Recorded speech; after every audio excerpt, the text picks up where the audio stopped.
So luckily, the website that I made the survey on did not delete it because I did not screenshot it anywhere apparently, but I do have the questions that I used for the survey and I have the responses.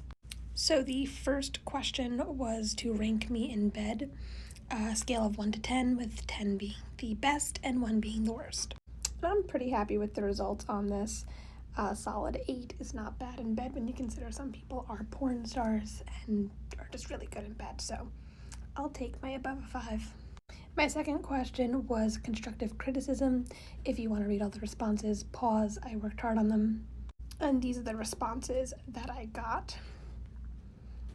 This is the other responses. Like, this is what the write-ins were for that. She didn't want more. I need to be more open. I need fun stuff was just the answer. And the other one is go to the gym, get over your PTSD. It's clam season. Some people want to go deep sea fishing, and that is in reference to I did for a while have PTSD when it came to oral sex. This was the question for number 3, biggest red flag. And this was the response I got for this one. The other responses were, she cut me off. The other one was, I was the red flag because I said I love you.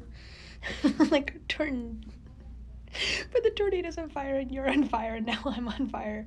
She's cute, but a lot. You can see a common theme here. Question 4 was, would you fuck again? I did get a couple people just respond like, I don't know who Lauren is, even though clearly that's not true because they answered the other questions. They're just being dicks. But most of them said yes, so good for me. And obviously this is the most important question and the reason for the survey. Did you get an STI test? And I didn't take a picture of the other because the other was just 1 yes and 1 no. It was basically exactly cut down the middle on whether they got tested or not. It was 50-50 split, and that's whether or not they actually told the truth. I have no idea, because if someone asked me if I got STI tested, you may just lie to make yourself look better. I don't know.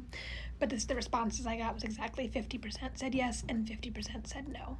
You never want to end it on the question that's the most important. You want to book them that in the middle so they don't focus on that one question. So my next question was, how did our time together end? And this is the response on that. The person who responded to others said that it's debatable on how we broke up. So I don't know. This was completely anonymous, so I'm not exactly sure who answered what. And then I did put a final question in there where they could write in their own any comments, remarks, grievances, or positive notes.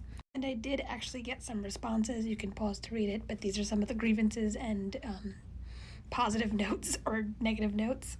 So yeah, that was the survey. I sent around 20-something people back in 2021. I only got half of them to actually respond, which makes sense because I'm sure I was blocked by a lot of them, or they just saw my name and was like, what is this insane person up to? I don't want to deal with it.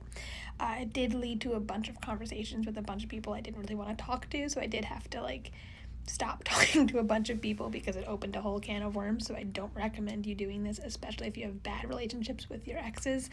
But I just wanted to see what they would respond. I will say this, it was fun to send out and receive. It's nice to get feedback. But yeah,